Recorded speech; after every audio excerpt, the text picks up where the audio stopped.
Dear students, స్టెర్నగెల్లర్ ఎక్స్పెరిమెంట్లో results explain చేసాం.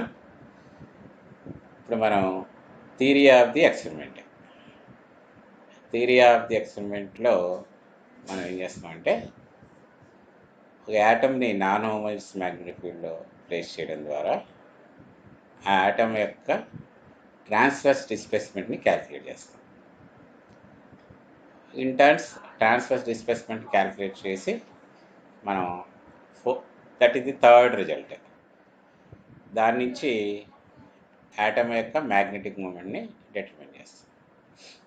ఇది కొంచెం లెంగ్దీగా ఉంటుంది, వీడియో 10 to 15 minutes కాబట్టి మనం దీన్ని కూడా 2 parts కింద చేద్దాం. ఫస్ట్ మనం యాటమ్ని హోమోజెనస్ మ్యాగ్నెటిక్ ఫీల్డ్లో ప్లేస్ చేసాం అనుకుందాం. రివర్స్లో వేస్తున్నాం అన్నమాట. మనం జాగ్రత్త చూడండి, మీకు ఏం డౌట్ రాదు. మనం యాటమ్ని ఒక యాటమ్ తీసుకుంటాం. జనరల్గా మన స్టెర్నగెల్లర్కి ఏం చేస్తారంటే హోమోజెనస్ సిల్వర్ యాటమ్ని తీసుకున్నారు. నెక్స్ట్ ఎక్స్పెరిమెంటల్ వెరిఫికేషన్లో ఈ యాటమ్ కింద మనం సిల్వర్ యాటమ్ని తీసుకుంటాం. సో ఫస్ట్ మనం ఏం చేస్తాము, యాటమ్ని హోమోజెనస్ మ్యాగ్నెటిక్ ఫీల్డ్లో ప్లేస్ చేస్తాం. మన రిజల్ట్స్లో ఏం చెప్పాము, యాటమ్ని నాన్ హోమోజెనస్ మ్యాగ్నెటిక్ ఫీల్డ్లో పెట్టాలి. ఎందుకు హోమోజెనస్ మ్యాగ్నెటిక్ ఫీల్డ్లో పెట్టకూడదు అనేది ఇప్పుడు మీకు తెలుస్తుంది.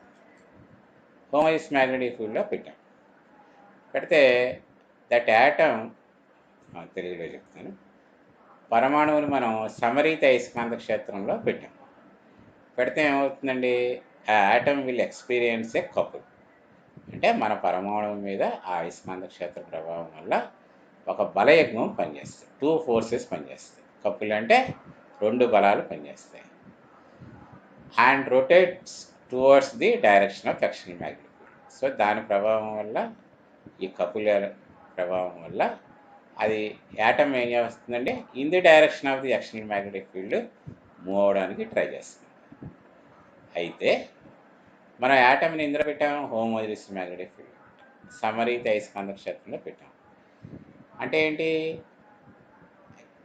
The field intensity at every point of the field is one and the same. B అయితే అన్ని చోట్ల బిఏ ఉంటుంది. అప్పుడు మాత్రమే దాన్ని మనం ఏమంటాం, homogeneous magnetic field. So since we are placing the atom in the presence of homogeneous field, 2 poles of the atomic magnet experience equal forces. అంటే మన సమరీత అయస్కాంత క్షేత్రంలో పెట్టడం వల్ల మన అటామిక్ మ్యాగ్నెట్ మీద పనిచేసే, ధ్రువాల మీద పనిచేసే 2 బలాలు ఎలా ఉంటాయన్నమాట, సమానంగా ఉంటాయి. పరిమాణంలో సమానంగా ఉంటాయి, దిశలో వ్యతిరేకంగా ఉంటాయి. కాబట్టి there will be no transverse displacement of the atomic magnet. అంటే మనం ఎక్స్టర్నల్ మ్యాగ్నెటిక్ ఫీల్డ్ ఇలా తీసుకున్నాం అనుకోండి, ఎక్స్టర్నల్ మ్యాగ్నెటిక్ ఫీల్డ్ ఇలా తీసుకుంటే యాటమ్ మ్యాగ్నెట్ కూడా ఇలాగే ఉండిపోతుంది. అంటే దీనికి పెర్పెండిక్యులర్గా డిస్ప్లేస్ అవ్వదు. ఎందుకు అవ్వదండి, మనం యాటమ్ మ్యాగ్నెట్ని ఎలా తీసుకున్నాం అనుకో, ఇది ఒక పోల్ అనుకో, ఎం, ఇది ఎం అనుకోండి, ఇది 2L అవుతుంది సెంటర్. లెంగ్త్ బిట్వీన్ 2 poles ఏమవుతుంది, 2L అవుతుంది. అదే మనం యాటమ్ మ్యాగ్నెట్ అనుకుంటున్నాం కాబట్టి ఏం చేస్తాం, పి, ఈ పోల్ కూడా పి అనుకుంటాం. లెంగ్త్ బిట్వీన్ 2 poles ఎంత అనుకుంటాం, 2L అనుకుంటాం. ఎంత అనుకుంటామండి, 2L అనుకుంటాం. కాబట్టి ఈ పోల్ మీద పనిచేసే ఫోర్స్ ఎంత అవుతుంది, ఇంటర్మీడియట్లో మీకు ఫోర్స్ యాక్టింగ్ అనే మ్యాగ్నెటిక్ పోల్ చెప్పే ఉంటారు. So if pole strength is M,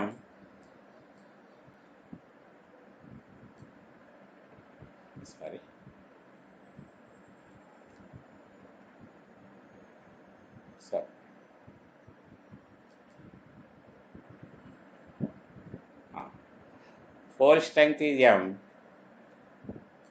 and magnetic field intensity is B, then what is the force acting on the pole of the magnet, F? F is equal to M B కదండి. Force acting అంది magnetic field ఏమవుతుంది, M B. అంటే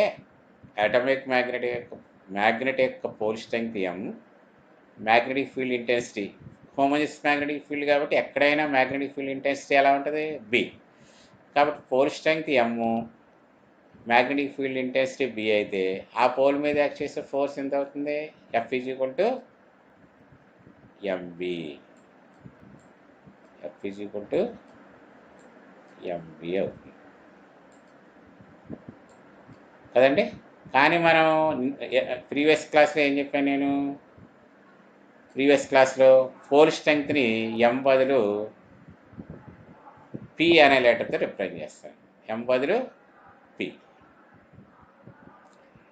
magnetic field intensity ఎంత అని చెప్పాం మనం, B. కాబట్టి ఇప్పుడు యాటమ్ మ్యాగ్నెట్ మీద ఎక్స్పీరియన్స్ అయ్యే ఫోర్స్ ఎంత అవుతుంది, పిబి. ఎంత అవుతుందండి, పిబి. సో పి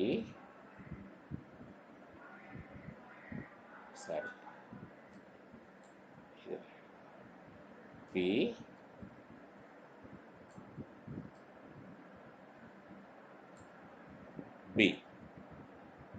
ఎందుకండి పోల్ స్ట్రెంగ్త్ ఎంత అనుకుంటున్నాం మనం, పి. మ్యాగ్నెటిక్ ఫీల్డ్ ఇంటెన్సిటీ ఎంత అనుకుంటున్నాం, బి. సో యాటమ్ మ్యాగ్నెట్ యొక్క నార్త్ పోల్ మీద యాక్ట్ చేసే ఫోర్స్ ఎంత, పిబి. సో మనం సౌత్ పోల్ యొక్క మ్యాగ్నెటిక్ పోల్ స్ట్రెంగ్త్ కూడా పిఏ కదండి. మ్యాగ్నెటిక్ పోల్ స్ట్రెంగ్త్లు మారవు కదా. మ్యాగ్నెటిక్ ఫీల్డ్ ఇంటెన్సిటీ ఎంత మనం ఇందులో ప్లేస్ చేసాం, హోమోజీనియస్. ఇందులో ప్లేస్ చేసాం కాబట్టి మ్యాగ్నెటిక్ ఫీల్డ్ ఇంటెన్సిటీ ఎలా ఉంటుంది, బి. కాబట్టి సౌత్ పోల్ మీద యాక్ట్ చేసే ఫోర్స్ కూడా ఎంత అవుతుందండి, ఎంత అవుతుంది, PB.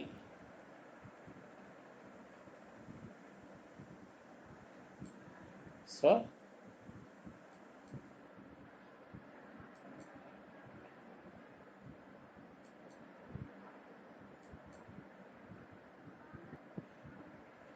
P B B. So south pole p B, north pole PB.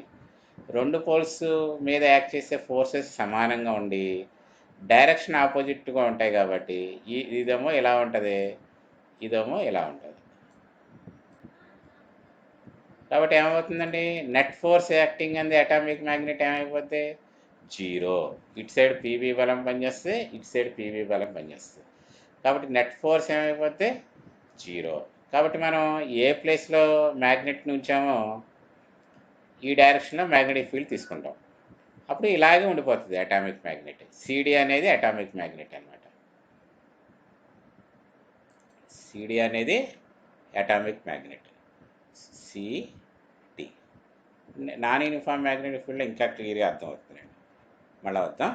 So 2 poles of the atomic magnet experience equal forces. అంటే అటామిక్ మ్యాగ్నెట్ మీద నార్త్ పోల్ మీద పీబీ బలం పనిచేస్తే, సౌత్ పోల్ మీద పీబీ బలం పనిచేస్తుంది. కాబట్టి there will no transverse displacement of the atomic magnet. What does it mean? మనం యూనిఫామ్ మ్యాగ్నెటిక్ ఫీల్డ్ని ఉదాహరణకి అనుకుందాం. ఇంకా యూనిఫామ్ మ్యాగ్నెటిక్ ఫీల్డ్లో బిహేవియర్ ఆఫ్ ది ఆటమ్ని ఎక్స్ప్లెయిన్ చేస్తే మనకి స్టార్నింగ్ ఎక్స్పెరిమెంట్ రాదు. కాబట్టి మనం ఈ డైరెక్షన్లో యూనిఫామ్ మ్యాగ్నెటిక్ ఫీల్డ్ తీసుకున్నాం, ఎక్స్ యాక్సిస్లో తీసుకున్నాం. ఇక్కడ జాగ్రత్త చూడండి, క్లియర్గా అర్థమవుతుంది మీకు. సిడి అనేది అటామిక్ మ్యాగ్నెట్ అనమాట. అంటే సి పోల్ యొక్క పోల్ స్ట్రెంగ్త్ ఎంత, పి. డి పోల్ యొక్క పోల్ స్ట్రెంగ్త్ పి. ఇప్పుడు నేనేం చేస్తాను, మొదట ఇది యూనిఫామ్ మ్యాగ్నెటిక్ ఫీల్డ్ ఈ డైరెక్షన్లో తీసుకున్నాను, ఎక్స్. యూనిఫామ్ మ్యాగ్నెటిక్ ఫీల్డ్ అంటే ఏంటి, ఇక్కడ బిఏ ఉంటుంది, ఇక్కడ బిఏ ఉంటుంది, ఇక్కడ బిఏ ఉంటుంది, ఇక్కడ బిఏ ఉంటుంది. ఎక్కడైనా సరే ఫీల్డ్ ఇంటెన్సిటీ ఎలా ఉంటుంది, సేమ్. కాబట్టి సిడి అనే దాన్ని దీనికి ప్యారలల్గా ఊహించండి.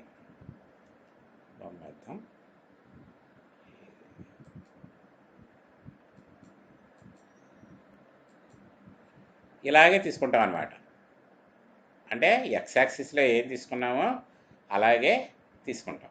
కాబట్టి పీబీ బలం ఇంటెన్సిటీ బి, ఇక్కడ బి, ఇక్కడ బి కాబట్టి మనకి ఇటు సైడ్ పీబీ బలం పనిచేస్తే ఇటు సైడ్ పీబీ బలం పనిచేస్తాయి. కాబట్టి సిడి అనే అటామిక్ మ్యాగ్నెట్ ఈ డైరెక్షన్ ఉండిపోతుంది, ఇంకెలా మూవ్ అవ్వదు అనమాట. ఈ డైరెక్షన్ నుంచి మూవ్ అవ్వదు, అది మనం చెప్తున్నాం అనమాట. So since the two poles of the atomic magnet experience equal forces, అంటే మన యాటమ్ మీద పనిచేసే రెండు బలాలు సమానంగా, పరిమాణంలో సమానంగానే దిశలో వ్యతిరేకం. పీబీ రెండు బలాలు పరిమాణంలో సమానంగా ఉన్నాయి, దిశలో వ్యతిరేకంగా ఉన్నాయి. కాబట్టి there will be no transverse displacement of the atom. What is transverse displacement? మనం ఏ డైరెక్షన్లో తీసుకున్నాం మ్యాగ్నెటిక్ ఫీల్డ్ని? ఈ డైరెక్షన్లో తీసుకున్నాం. సిడీని కూడా ఇనీషియల్గా ఎలా తీసుకున్నాం? ఇలాగే తీసుకున్నాం. రెండు బలాలు సమానంగా ఉండి పరిమాణంలో దిశలో వ్యతిరేకంగా ఉన్నాయి కాబట్టి, మ్యాగ్నిట్యూడ్లో ఈక్వల్, డైరెక్షన్లో ఆపోజిట్ ఉన్నాయి కాబట్టి సిడి ఇలాగే ఉండిపోద్ది. అంటే మ్యాగ్నెటిక్ ఫీల్డ్ ఏ డైరెక్షన్లో తీసుకున్నామో అలాగే ఉండిపోద్ది. ట్రాన్స్వర్స్ డిస్ప్లేస్మెంట్ అంటే ఏంటంటే 3x స్థానభ్రంశం అంటాం. అంటే మ్యాగ్నెటిక్ ఫీల్డ్ ఈ డైరెక్షన్లో తీసుకుంటే దీని పెర్పెండిక్యులర్ డైరెక్షన్ ఇది కదండి, ఈ డైరెక్షన్లో కనుక మూవ్ అవుతే ఇలా అనమాట. దాన్ని ట్రాన్స్వర్స్ డిస్ప్లేస్మెంట్. అది ఉండదు ఇందులో యూనిఫామ్ మ్యాగ్నెటిక్ ఫీల్డ్. ఎందుకు ఉండదు? పీబీ ఇలా పనిచేస్తుంది, పీబీ ఇలా పనిచేస్తుంది. నెట్ ఫోర్స్ యాక్టింగ్ అంది సెంటర్ ఆఫ్ ది మ్యాగ్నెట్ ఎంత అవుతుందండి? 0. కాబట్టి మనం యూనిఫామ్ మ్యాగ్నెటిక్ ఫీల్డ్లో ఎటు ప్లేస్ చేసామో అలాగే ఉండిపోతుంది. కాబట్టి మనకు రిజల్ట్స్ ఏమీ రావు. కాబట్టి ఇప్పుడు మనం ఏం చేయాలి? This is most important. కాబట్టి మనం ఏం చేయాలి? అటామిక్ మ్యాగ్నెట్ని non homogeneous magnetic field or inhomogeneous magnetic ఫీల్డ్లో పెట్టాలి. సో మనం ఏం చేయాలంటే ఇన్హోమోజెనస్ మ్యాగ్నెటిక్ ఫీల్డ్ అంటే నాన్ హోమోజెనస్ మ్యాగ్నెటిక్ ఫీల్డ్లో పెట్టాలి. అసమరీత అయస్కాంత క్షేత్రంలో పెడితే the two atomic poles will experience different forces and there will be a net transverse displacement D. The atomic magnet deviates from its straight line. ఇది చూద్దాం. First మనం back figure గా, ఇది చాలా ఇంపార్టెంట్. సరే, ఇక్కడ చూద్దాం. యూనిఫామ్ మ్యాగ్నెటిక్ ఫీల్డ్ వల్ల మనకు కొత్త రిజల్ట్స్ ఏమీ రాలేదు. కాబట్టి మనం ఏం చేద్దాం? నాన్ యూనిఫామ్ మ్యాగ్నెటిక్ ఫీల్డ్ తీసుకుందాం. నాన్ యూనిఫామ్ మ్యాగ్నెటిక్ ఫీల్డ్ ఏ డైరెక్షన్లో తీసుకున్నాను నేను? X axis. Non uniform magnetic field అంటే ఫీల్డ్ ఇంటెన్సిటీ ఇది different from point to point. ఈ పాయింట్ దగ్గర బి ఉంటే ఈ పాయింట్ దగ్గర ఇంకోటి ఉంటుంది. అది ఎంత అనేది ఈ డెరివేషన్లో చాలా కీలకం. ఇది అర్థమైతే మీకు డెరివేషన్ 2 minutesలో కట్ చేసేస్తారు. సో ఇప్పుడు మనం ఏం చేసాం? సిడి, ఇది చూడండి, ఇది చాలా ఇంపార్టెంట్. సిడి అనేది ఒక అటామిక్ మ్యాగ్నెట్ అంటాం. మ్యాగ్నెట్ అనగానే మనం ఏం చేస్తాం? దానికి 2 పోల్స్ ఉంటాయి. సి అనేది ఒక పోల్, డి అనేది ఒక పోల్. సి పోల్ యొక్క పోల్ స్ట్రెంగ్త్ ఎంత అనుకుంటున్నాను నేను? ఎం, పి. అదే మ్యాగ్నెట్స్ విషయంలో ఎం అంటాం, ఇక్కడ ఏమంటాం? పి. డి పోల్ స్ట్రెంగ్త్ కూడా ఎంతండి? పి. పోల్ స్ట్రెంగ్త్ ఎలా ఉంటాయి? సమానంగా ఉంటాయి. ఇక్కడ మనం ఏం చేస్తామంటే సిడిని మొదట ఇలాగే పెడతాం, హారిజాంటల్ డైరెక్షన్లోనే, ఎక్స్ యాక్సిస్ డైరెక్షన్లోనే పెడతాం. అయితే సి మీద ఒక ఫోర్స్ పనిచేస్తే నాన్ యూనిఫామ్ ఫీల్డ్ వల్ల డి మీద వేరే ఫోర్స్ పనిచేస్తుంది. ఈ రెండు ఫోర్సెస్ మ్యాగ్నిట్యూడ్లో ఒకలాగా ఉన్నాయా? నో. ఇదేమో ఇది ఎలా వచ్చిందో ఎక్స్ప్లెయిన్ చేద్దాం. ఇదే derivation. P into B plus dv by dx into 2l cos. C pole మీద ఎంత పనిచేస్తుంది? పీబీ. అఫ్కోర్స్ నేను ఎప్పుడు ఏం చెప్పాను? రెండు పోల్స్ మధ్య డిస్టెన్స్ని మనం ఏమన్నాం? Length of the magnet. Moreover it is designated by letter 2l. So ఈ రెండు ఫోర్సెస్ ఈ మ్యాగ్నిట్యూడ్లో ఈక్వల్గా ఉన్నాయా? లేవు.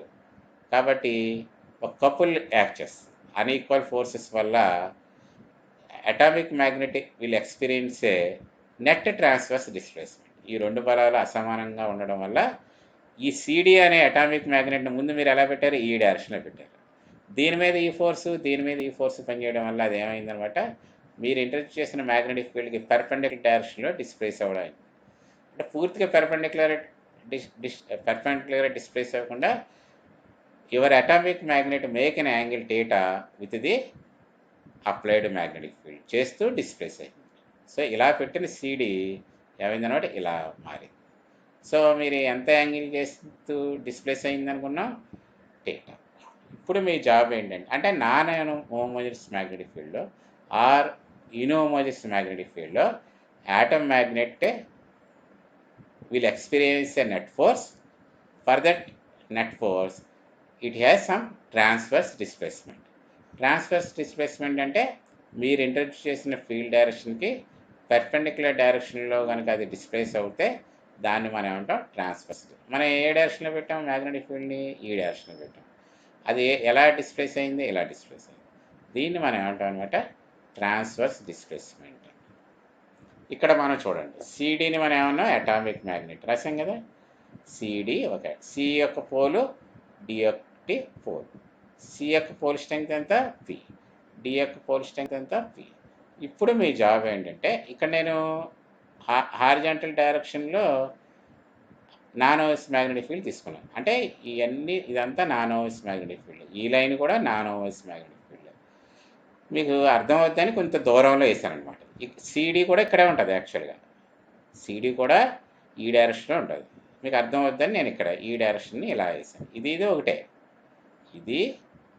ఇది ఒకటే.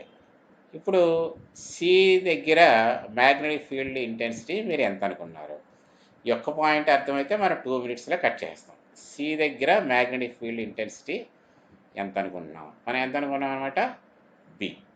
Let us assume the magnetic field intensity at magnetic pole C is B అనుకున్నాం. సి పోల్ స్ట్రెంగ్త్ ఎంత? పి. కాబట్టి మన ఫార్ములా ప్రకారం సి పోల్ మీద యాక్ట్ చేసే ఫోర్స్ ఎంత అవుతుందండి? పిబి. ఇందులో మీకు డౌట్ ఏమీ లేదు. So the force acting on the pole C is p B. Why? Because C is pole strength. C దగ్గర మ్యాగ్నెటిక్ ఫీల్డ్ ఇంటెన్సిటీ పి అనుకోండి. ఇక్కడ వరకు మీకు డౌట్ లేదు. ఇక్కడ డి పోల్ ఉంటుంది. యాక్చువల్గా ఇక్కడ ఉంటుంది. డి పోల్ స్ట్రెంగ్త్ కూడా ఎంతండి? B. No doubt. D pole strength. కానీ డి దగ్గర మ్యాగ్నెటిక్ ఫీల్డ్ ఇంటెన్సిటీ బి ఉండదు. Why? Because we're introducing inhomogeneous magnetic field, non homogeneous magnetic field. కాబట్టి సి దగ్గర బి ఉంటే డి దగ్గర వేరే వాల్యూ ఉంటుంది. సో కాబట్టి మ్యాగ్నెటిక్ ఫీల్డ్ ఫోర్స్ వాల్యూ ఏమైపోతే మారిపోతుంది. ఇక్కడ చాలా ఇంపార్టెంట్ ఏంటంటే సి దగ్గర మ్యాగ్నెటిక్ ఫీల్డ్ ఇంటెన్సిటీ బి అయితే డి దగ్గర యాక్చువల్గా డి ఇక్కడ ఉంటుంది. నో డౌట్ ఇక్కడ ఉంటుంది. కానీ మ్యాగ్నెటిక్ ఫీల్డ్ ఇంటెన్సిటీ వేరు ఉండడం వల్ల, ఫోర్స్ మారిపోవడం వల్ల అది ఇలా పెట్టిన మ్యాగ్నెట్ ఏమవుతుంది అనమాట? ఇలా డివైడ్ అవుతుంది. ఈ రెండు ఒకటే అనుకోండి సమా. ఇది ఈ లైను ఒకటే అనుకోండి. నేను మీకు ఇది అర్థమవుతుందని కొంచెం దూరంలో రెండు సపరేట్ చేస్తాను. ఈ లైను ఒకటే. సో సి దగ్గర మ్యాగ్నెటిక్ ఫీల్డ్ ఇంటెన్సిటీ బి అయితే డి దగ్గర ఎంత ఉంటుందని చెప్పాను నేను? B plus dv/dx into 2. ఇది ఎలా వచ్చిందో మీకు అర్థమవుతే మనం 2 minutesలో డెరివేషన్ కట్ చేస్తాం. ఎలా వచ్చిందంటే జాగ్రత్తగా ఫాలో అవ్వండి. సి దగ్గర మ్యాగ్నెటిక్ ఫీల్డ్ ఇంటెన్సిటీ బి ఈ పాయింట్ దగ్గర B1, ఈ పాయింట్ దగ్గర B2, ఈ పాయింట్ దగ్గర B3, ఆర్ ఇక్కడైనా చెప్పచ్చు B1, B2, B3, B4, B5, Bx ఎంతో ఉంది. ఇదే కనుక్కోవాలి మనం. అంటే ఫీల్డ్ ఇంటెన్సిటీ పాయింట్కి ఏమైపోతుంది అనమాట? మారిపోతూ ఉంటుంది. కాబట్టి సి దగ్గర మ్యాగ్నెటిక్ ఫీల్డ్ ఇంటెన్సిటీ బి అయితే డి దగ్గర ఎంత అనేది ఎలా కనుక్కుంటామంటే దీనికోసం మనం ఫీల్డ్ గ్రేడియంట్ వాల్యూని అనుకుంటాం అనమాట. ఫీల్డ్ గ్రేడియంట్ వాల్యూని మనం dv/dx అనుకుంటాం. ఎంత అనుకుంటాం? dv/dx. ఓకే, ఇది dv/dx అనుకుంటాం. dv/dx అనుకుంటాం. అంటే ఏంటంటే dx దూరం మూవ్ అయితే అటామిక్ మ్యాగ్నెట్ ఫీల్డ్ ఇంటెన్సిటీలో వచ్చే వేరియేషన్ dv. dx దూరం మూవ్ అయితే ఇక్కడ నుంచి dx దూరం వచ్చిందనుకో ఫీల్డ్ ఇంటెన్సిటీ మారిపోద్ది కదండి. ఎందుకంటే ఇదేంటిది? నాన్ ఓవెస్ మ్యాగ్నెటిక్ ఫీల్డ్. కాబట్టి బి అంటే ఎక్స్ డిస్టెన్స్ అనుకోండి. ఎక్స్ నుంచి మీరు అటామిక్ మ్యాగ్నెట్ ఆర్ మీ పొజిషన్ ఎక్స్ ప్లస్ డిఎక్స్కి వచ్చిందనుకో అంటే ఈ రెండింటి మధ్య దూరం ఎంత అవుతుంది? ఇక్కడి నుంచి ఇక్కడికి వచ్చారు. ఇక్కడికి వచ్చినప్పుడు మీకు ఇది ఎక్స్ డిస్టెన్స్ అనుకోండి. ఎక్స్ డిస్టెన్స్ దగ్గర ఇంటెన్సిటీ ఎంత ఉంది? బి. ఇక్కడ ఎక్స్ ప్లస్ డిఎక్స్ పెరిగింది కదండి దూరం. ఇక్కడ ఇంటెన్సిటీ బి ప్లస్ డివి అనుకోండి. ఎంత అనుకుంటారే? బి ప్లస్ డివి అంటే ఎక్స్ ప్లస్ డిఎక్స్కి బి ప్లస్ డివి, ఎక్స్ డిస్టెన్స్కి బి. అంటే డిఎక్స్ దూరం మూవ్ అవుతుంటే ఫీల్డ్ ఇంటెన్సిటీలో వచ్చే వేరియేషన్ ఎంత అండి? డివి. అంటే డిఎక్స్ దూరానికి ఫీల్డ్ ఇంటెన్సిటీలో వేరియేషన్ డివి వస్తే యూనిట్ డిస్టెన్స్కి ఎంత అవుతుంది? ఎంత అవుతుందండి? డివి బై డిఎక్స్. ఎంత అవుతుంది? డిఎక్స్ దూరానికి డివి అయితే యూనిట్ డిస్టెన్స్కి ఎంత అవుతుంది? డిఎక్స్ బై డివి. దీన్నే మనం ఏమంటాం అనమాట? ఫీల్డ్ గ్రేడియంట్ అంటే నతిక్రమము అంట. జనరల్గా ఇది పాజిటివ్ వాల్యూ ఉంటుంది. అంటే ప్రతి యూనిట్ డిస్టెన్స్కి ఫీల్డ్ ఇంటెన్సిటీలో వచ్చే వేరియేషన్ మనం ఎంత అనుకుంటాం అనమాట? డివి బై డిఎక్స్. యూనిట్ దూరానికి ఫీల్డ్ ఇంటెన్సిటీలో వచ్చే వేరియేషన్ని మనం ఎంత? డివి బై, అంటే ఏకాంగ దూరం వెళ్ళినప్పుడల్లా అయస్కాంత క్షేత్ర తీవ్రతలో మార్పు ఎంత వస్తుందన్నమాట? డివి బై డిఎక్స్. ఎందుకంటే డిఎక్స్ దూరానికి అయస్కాంత క్షేత్ర తీవ్రతలో మార్పు డివి, ఏకాంగ దూరానికి ఎంత అవుతుందన్నమాట? డివి బై డిఎక్స్. ఇప్పుడు 1 సెంటీమీటర్ దూరం ఇక్కడికి వచ్చారనుకో, ఎంత అవుతుంది చెప్పండి? ఏకాంగ దూరానికి ఎంత అన్నాను నేను? డివి బై డిఎక్స్. ఇక్కడ ఆల్రెడీ బి ఉంది, 1 సెంటీమీటర్ దూరం వచ్చాను. 1 సెంటీమీటర్ దూరానికి ఎంత మార్పు వస్తుంది? Dv by dx.